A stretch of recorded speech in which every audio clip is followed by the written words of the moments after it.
I always believed that a mother's love could survive anything.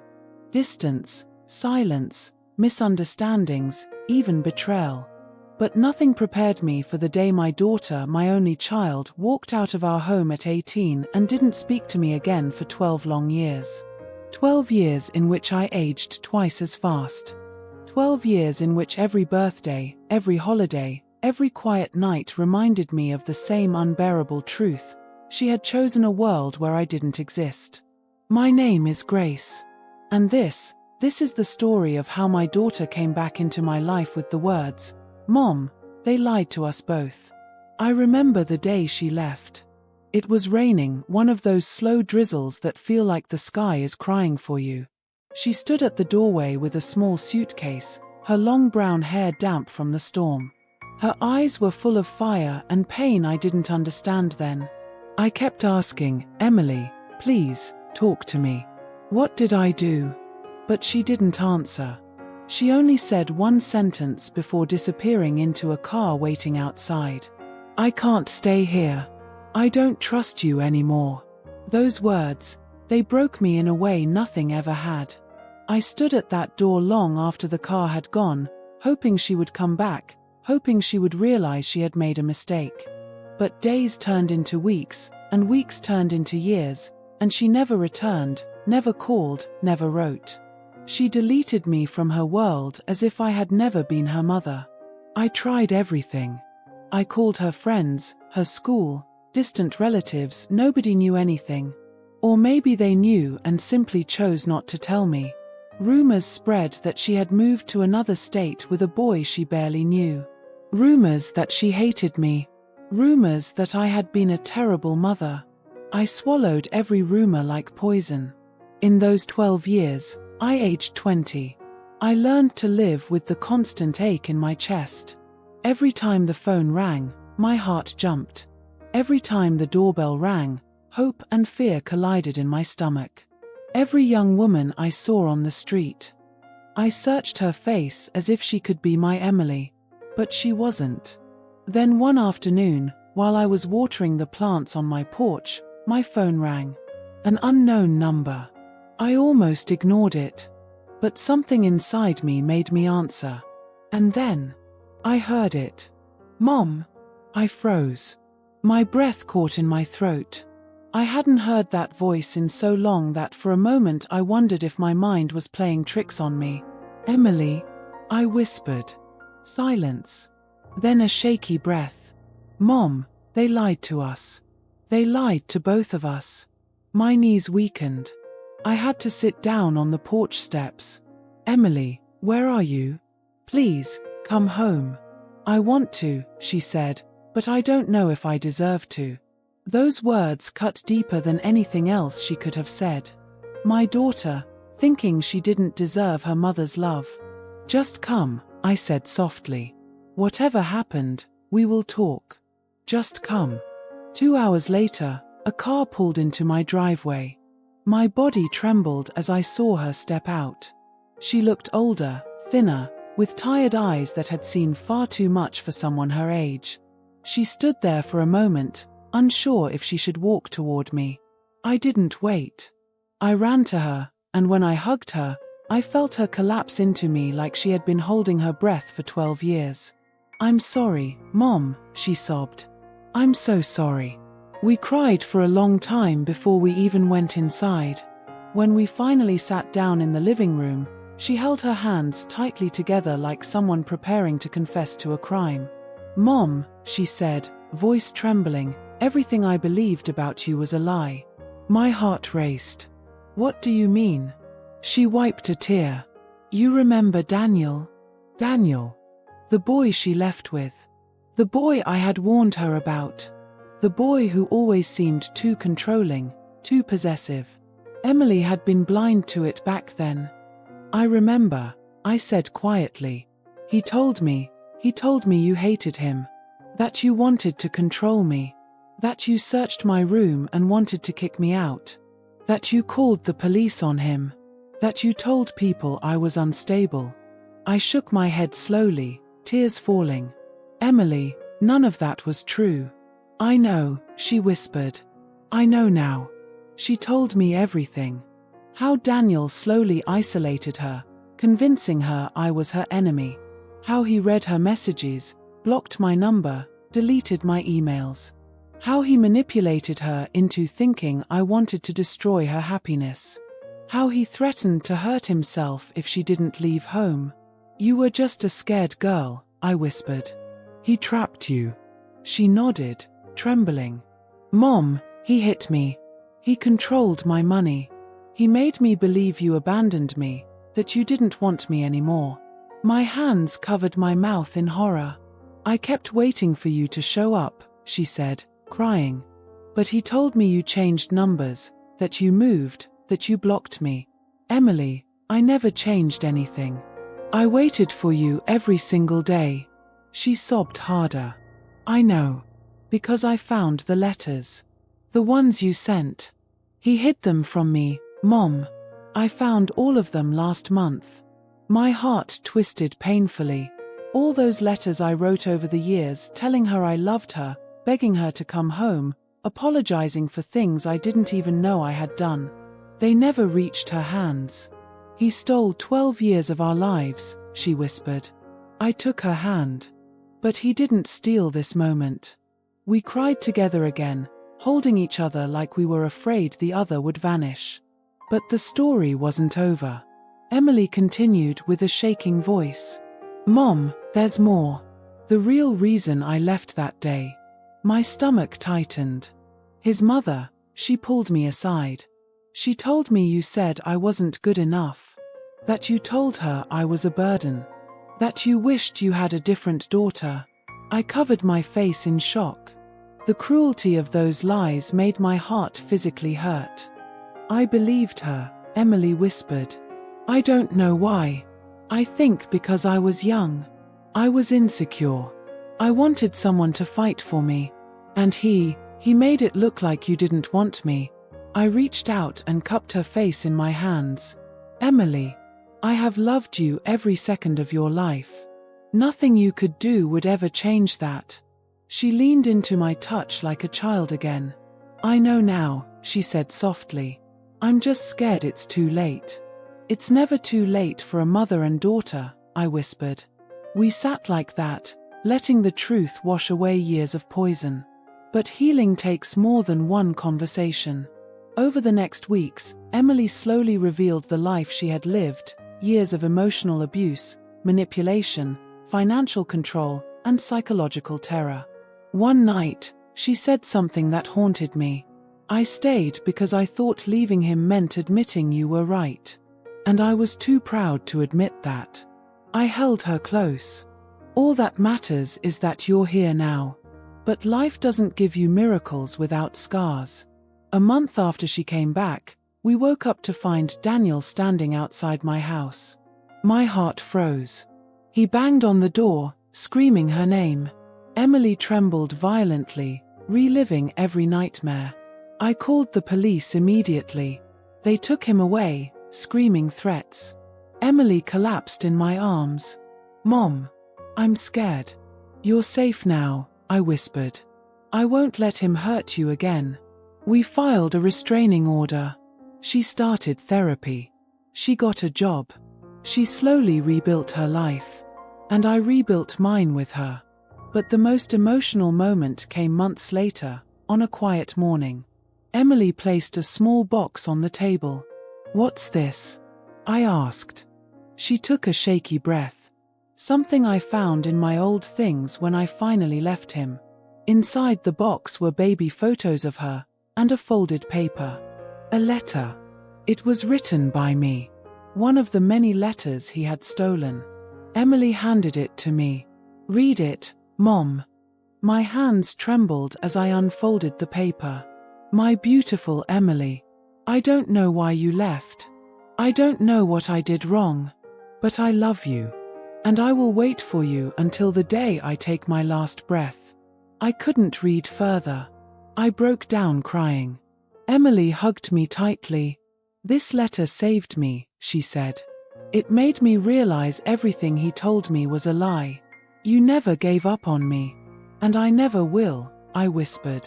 Now, She visits me every Sunday. We cook together.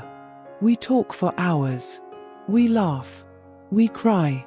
We rebuild. She once asked me, "Mom, do you forgive me?" I held her hand and said, "There was never anything to forgive." And that's the truth. People ask me if I regret those 12 years. Of course I do. But I also know this. When a mother loves her child, time cannot break that love. Silence cannot erase it. Lies cannot kill it. And distance cannot defeat it. Today, my daughter is safe. She is healing. And she is mine again. And every morning when I wake up, I thank God for the day she called me and said the words that brought her back home. Mom, they lied to us both. After Emily returned home, life slowly began to resemble something close to peace. At least on the surface. She slept better. She smiled more. She cooked with me, sat with me on the porch during quiet evenings, and sometimes, when she thought I wasn't looking, she touched the furniture and the walls of the house like someone rediscovering something sacred they had lost. But mothers know things their children don't say. There was a heaviness in her eyes, a shadow that passed over her face whenever her phone vibrated, or when a certain kind of car drove by the house. She had come home, yes, but a part of her was still trapped somewhere far darker. I didn't push her. Healing takes time. But one night, 3 weeks after she returned, she walked into my bedroom long after midnight. She stood at the doorway like she used to when she was a child afraid of thunderstorms. "Mom," she whispered, "are you awake?" I sat up immediately. "Emily, are you all right?" Her voice trembled. "Can I sleep here tonight?" Those words, they broke my heart in the softest way. My grown daughter, 30 years old, standing there with the fear of an 8-year-old. "Of course," I said, lifting the blanket. She climbed into the bed and curled against me, her head resting on my shoulder. And then, after a long silence, she whispered, "Mom, there's something I didn't tell you." My body stiffened. "You can tell me anything." She hesitated. Daniel wasn't just controlling. He was dangerous. Really dangerous. I stroked her hair gently. "I know he hurt you. But you're safe now." "No, Mom," she whispered, tears falling. "Not because of that. There's more. He was involved in things I didn't understand." My heart sank. "What kind of things?" She shook in my arms. I think he was working with people who were doing illegal stuff. And I think they're still watching me." A cold wave ran through my body. I tightened my hold on her. "Emily, did something happen? After you left him?" She swallowed hard. "Mom, they're looking for a file." "A file?" I repeated, my voice barely above a whisper. She nodded, clutching the blanket. Daniel thought I had taken something from him. Something he needed. He accused me of stealing it. But I didn't even know what he was talking about. My heart beat faster. "What kind of file?" "I don't know. Something on a USB drive. Something he kept locked in a metal box. He thought I took it when I ran. But I didn't, Mom. I didn't take anything." I felt chills creep up my spine. "Did he come looking for you after you left?" She nodded, trembling. "Mom, I didn't tell you the truth about the night before I came home. He found me." My blood froze. He cornered me outside the grocery store. He grabbed my arm and said, "If you don't want your mother to get hurt, give me back what you stole." I told him I didn't have anything. But he didn't believe me. He said people were watching us, listening to us. I pulled her close to me, my own heart pounding. "Why didn't you tell me this earlier, Emily?" "Because I didn't want you to be scared," she whispered. "I didn't want to lose you again." We lay there in the dark, both quiet, both afraid. Not for ourselves, but for each other. Over the next days, Emily stayed close. Sometimes she jumped at small sounds. Sometimes she stared out the window too long, but she tried to hide it.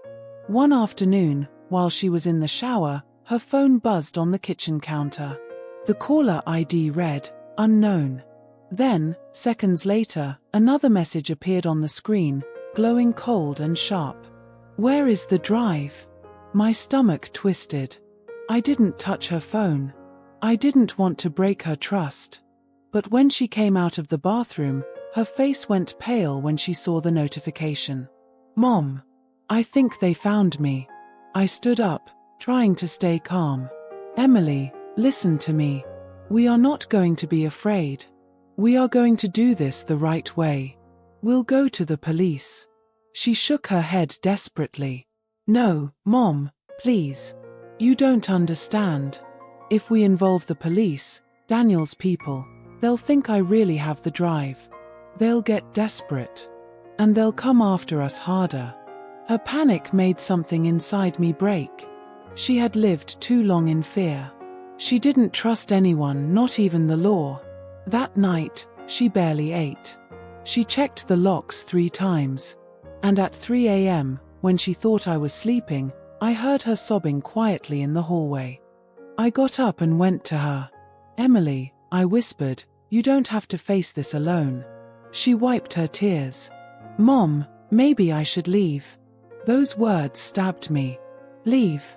Why?" "Because I won't let them hurt you," she whispered. "I already lost you once. I won't let my past take you away from me now." "Emily Grace, look at me," I said, holding her shoulders. Nothing will make me abandon you. Not again. Not ever." She broke down, clinging to me. "Mom, I'm so scared." "I know," I whispered into her hair. "But fear ends today." The next morning, something happened that changed everything. I found a metal box on our porch. No note. No fingerprints. Just a small, cold metal box. My heart nearly stopped. Emily came out onto the porch behind me. When she saw the box, the color drained from her face. "That's it," she whispered. "Mom, that's Daniel's box." My hands trembled. "Then what's it doing here?" She shook her head, stepping back. "I don't know. Mom, I swear, I didn't take it. Someone must have." Her voice broke. Carefully, with shaking fingers, I opened the lid. Inside was a single USB drive. Black. Untouched. Ordinary to anyone, except someone who knew its weight. Emily stared at it, horrified. "Mom, this is what he's been looking for. This is the drive." My heartbeat roared in my ears. Someone had placed it on our doorstep. Someone knew where we lived. Someone wanted us to have it. "Emily, we need to leave," I whispered. "We need help." She gripped my arm. "Mom, before anything happens, you need to know something. Something I didn't tell you in part 1. Tears filled her eyes. The reason Daniel chose me, the reason he manipulated me so deeply, wasn't an accident. Mom, he knew you. My breath left my body. Knew me? How? Emily nodded slowly, painfully. He knew you 12 years ago. Before I even met him. Before I left home. Mom, I think he targeted me because of you. My vision blurred. What are you saying, Emily? She whispered the words that changed everything. Mom, Daniel said you ruined someone's life years ago, and that making me suffer was his revenge. My world tilted. I stared at her, stunned. What life, Emily? Whose life did I ruin? She swallowed. I don't know. But Mom, I think the truth isn't just about me. I think it's about your past. The drive sat between us. Small. Silent. Holding 12 years of pain, and maybe decades of hidden truth. And that's when I realized. The USB drive sat on the table between us like a silent heartbeat. Small, cold, harmless in appearance, yet carrying a weight that could destroy or save everything. Emily stared at it as if it were a bomb that could explode any second. I stared at it as if it held answers to questions I didn't yet know how to ask. Neither of us touched it. Not for minutes. Not for hours. We simply sat there, breathing the same heavy air, afraid that the truth inside that little device could take away the peace we had only just begun to rebuild. That night, Emily fell asleep on the couch, exhaustion finally winning over fear. I covered her with a blanket and watched her sleep, her face softened by the quiet. She looked so much like the little girl I used to tuck in every night, the one who laughed easily, trusted deeply, and believed the world was safe. And for the first time in weeks, I asked myself a question I had avoided. What if Daniel was right? What if I did ruin someone's life? Memories from years ago returned, faces, names, arguments, old wounds I had wrapped in layers of silence. Pain I had buried so deeply that even I had forgotten the shape of it. But now, in the stillness of the night, the past began knocking. I didn't sleep.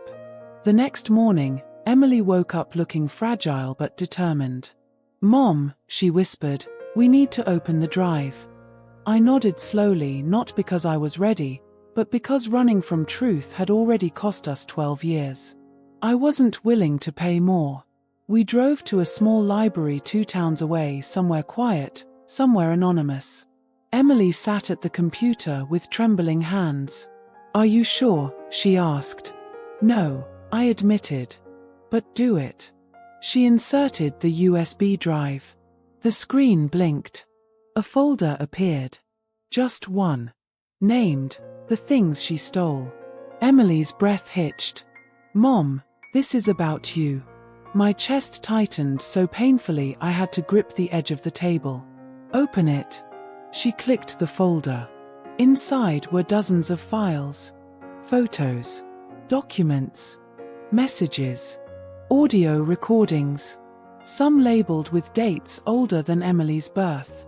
Emily opened the first document. It was a letter. My name at the top. My hands went cold. I hadn't seen that handwriting in more than 30 years. "Mom, whose handwriting is this?"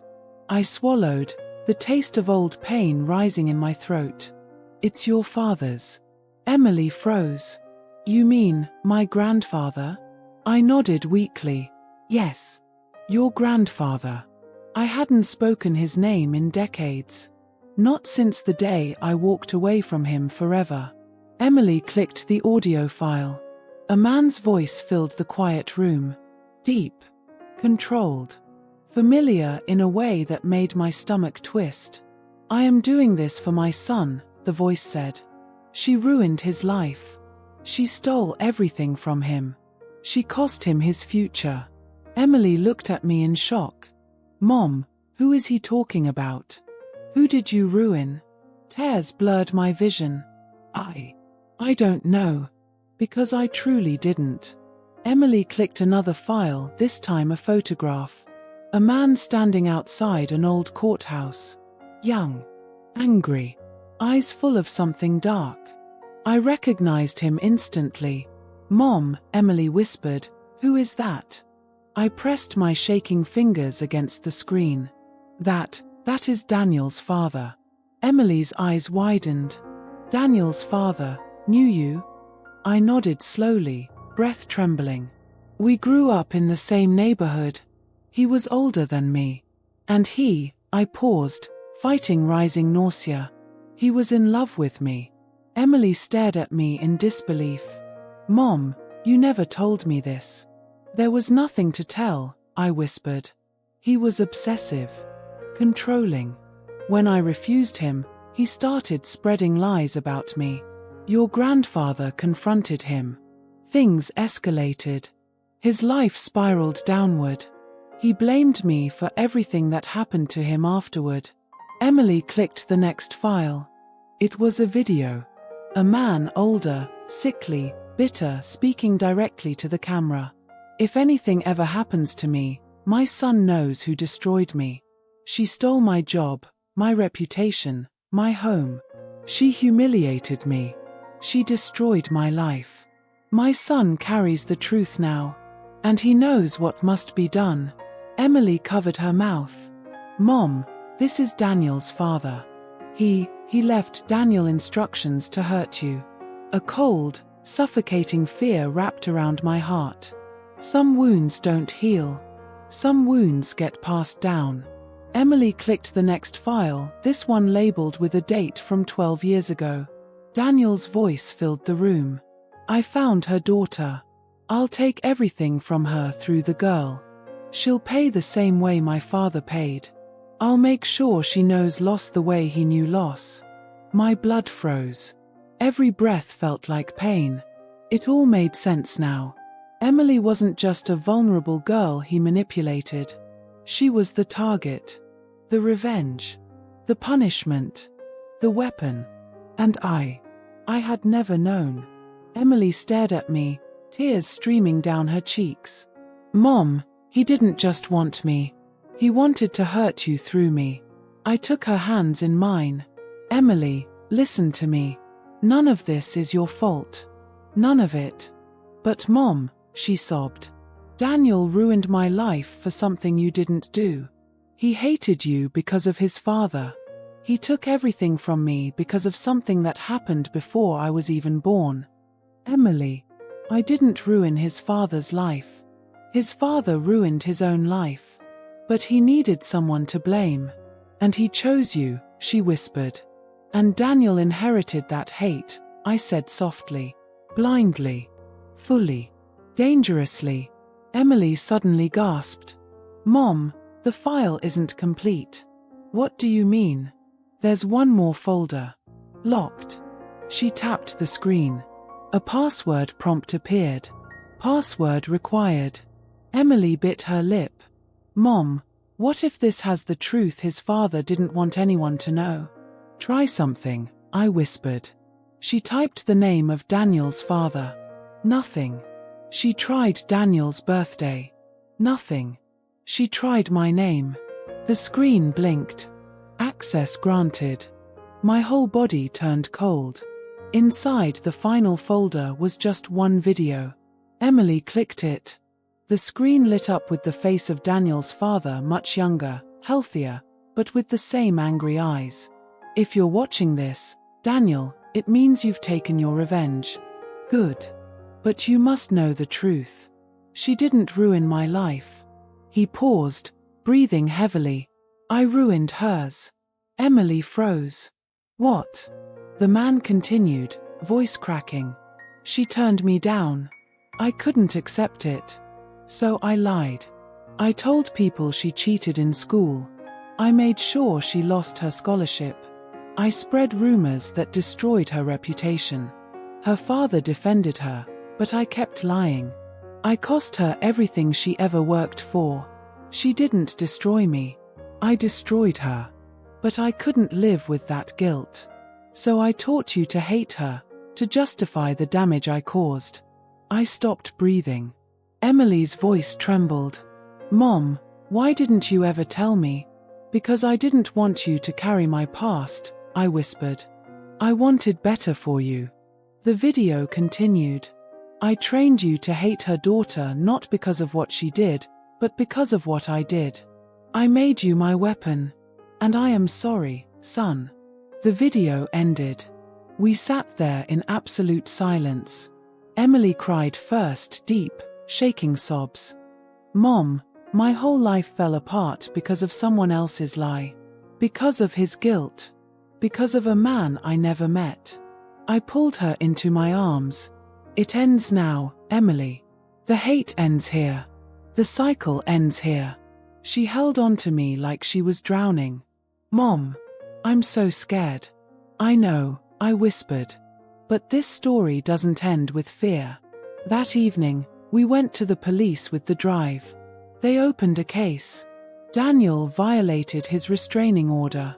He tried to flee the state. He was arrested. For the first time in years, Emily slept without waking up screaming.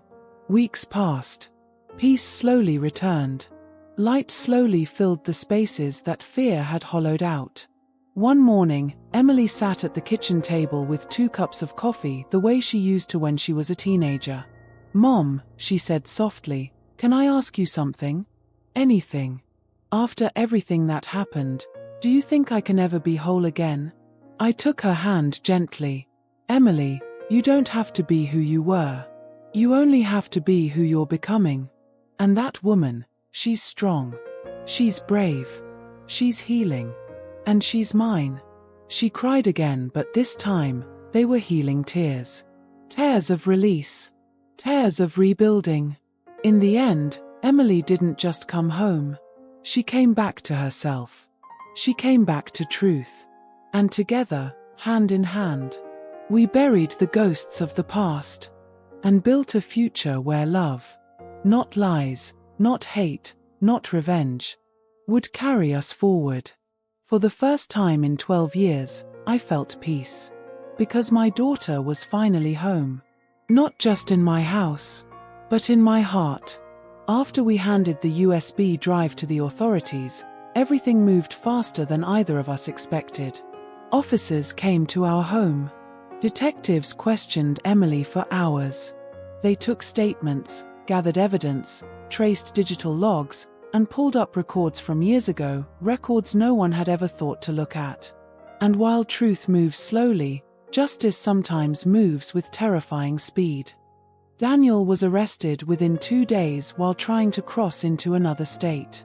Emily broke down when she heard the news, not out of sympathy, but out of release. A weight she had carried for so many years finally slipped off her shoulders. But peace, as we soon learned, doesn't arrive cleanly.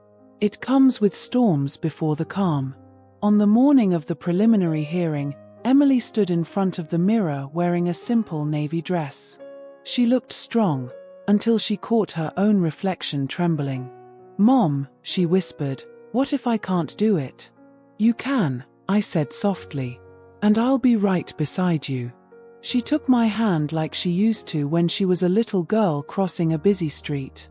There was a fragility in her grip, but also something new. Determination. At the courthouse, the air felt heavy, like the building itself held the weight of everyone's sins and stories. Dozens of people moved around us, lawyers with briefcases, officers with files, families with hope or heartbreak in their eyes. And then I saw him. Daniel. He looked thinner, older, angrier. But not the wild, reckless anger of the past. This was a different kind. A hollow kind. Like someone who realized too late that the path he walked was paved with someone else's lies. His eyes met Emily's. She froze. For a second I feared she would crumble. But then I watched something remarkable happen. Her shoulders straightened. Her chin lifted. She didn't look away. She faced him. He blinked, almost surprised by her strength. His jaw tensed. Emily didn't say a word. She didn't have to. Her silence was its own power. When the hearing began, the judge reviewed the initial evidence. The USB drive. The video confession of Daniel's father. The threats. The messages. The stalking. The violence. Finally, the judge asked, "Does the victim wish to speak?" Emily's fingers trembled as she stood. My breath locked inside my chest. She walked to the front of the room slowly, each step echoing like a memory she was leaving behind. She turned toward the judge, but her gaze drifted toward Daniel. And she spoke. "I was 18 when I met him. I didn't know what love was. I didn't know what manipulation looked like. I didn't know that someone could slowly erase your identity without raising their voice. I thought he needed me. I didn't know he only needed someone to hurt." The room was silent. Even Daniel's eyes lowered. Emily continued. "For 12 years, I believed my mother abandoned me. I believed she hated me. I believed she didn't want me. But the truth is, she never gave up on me. She never stopped writing, calling, waiting. It was him who hid her letters. Him who erased her messages. Him who fed me lies until I forgot who I was. Tears slipped down her cheeks, but her voice stayed steady. I thought loving him meant loyalty. I didn't know loving him meant losing myself. But today, I am standing here because I found my way back home. I found my mother again. And I found the truth. She looked directly at Daniel now. You hurt me because your father taught you to hate. But I won't carry that hate anymore. I am done being the weapon in someone else's revenge. She stepped back. And then she said the words that made my heart swell and ache all at once. And I forgive you, not because you deserve it, but because I deserve peace. Daniel's face crumpled, not in remorse, but in confusion. Forgiveness was the last thing he expected. The judge nodded solemnly. The room shifted, the weight of her words settling into every corner. The hearing ended. And for the first time in years, Emily exhaled fully, like she had been holding her breath for over a decade. But the story didn't end at the courthouse. Healing never ends in courtrooms. That evening, Emily and I returned home. We sat on the porch, watching the sky turn gold and pink. She leaned her head on my shoulder, and for a moment, the world felt quiet. Then, just as I thought the worst was over, life whispered one final twist. A soft wind blew across the yard, scattering some old boxes stacked by the shed. One box toppled over, spilling its contents. "Mom, what's this?" Emily asked. I frowned. "I'm not sure. I haven't opened those in years." She picked up a few envelopes, old, yellowed, worn. Some were letters I had written to her when she left. But one envelope looked unfamiliar. There was no name, no address, no stamp, just a single sheet folded inside. Emily opened it. Her eyes widened. "Mom, you need to read this." I unfolded the paper. My heart nearly stopped. It was a letter. From my father. Emily's grandfather. Dated 35 years ago. "My dearest Grace, if you are reading this, it means the past has found you again. And I need you to know the truth. You did not ruin that man's life. He ruined yours. But there is something you do not know. His hatred did not start with you. It started long before you were even born. Your mother. She was the one he loved first." I froze. The words blurred. My breath thinned. Emily steadied my hand. "Mom, what does that mean?" I read the next lines slowly, painfully. "He was in love with your mother before she married me. She rejected him. He never forgave her. And when she died, he turned his anger toward you. Not because of who you were, but because of who she was." My mind shattered. "My mother?" I whispered. "My mother?" "Yes," Emily whispered. "Mom, he targeted you because he couldn't hurt your mother." And suddenly everything made sense. The obsession. The lies. The rumors. The bitterness. The years of poison. It wasn't about me. It wasn't even about Daniel. It was a hatred passed down from a man who felt rejected twice, first by my mother, then by life, then by his own failures. Emily held me as my tears fell. "Mom, all this time you thought you'd ruined someone's life. But you didn't. You were just in the crossfire of someone else's wounds." I cried softly, my heart breaking and healing all at once. My daughter held me the way I had held her so many nights before. And in that moment, I realized the truth. Pain travels through generations, unless someone chooses to stop it. Emily and we stopped it. We ended the circle of hate. We ended the legacy of lies. We ended the revenge that began long before we ever existed. That night, as we sat together on the porch, the final piece of our story fell into place. "Mom," Emily whispered, "what do we do now?" I took her hand. "We live," I said simply. "We live freely now." She smiled, a real smile. The kind I hadn't seen since she was 18. The world felt lighter. The past felt quieter, and for the first time in decades, I felt whole, because in the end, truth didn't destroy us. It set us free, and the daughter I thought I lost was now the woman sitting beside me, strong, wise, healing, alive. My Emily, my heart, my home, forever.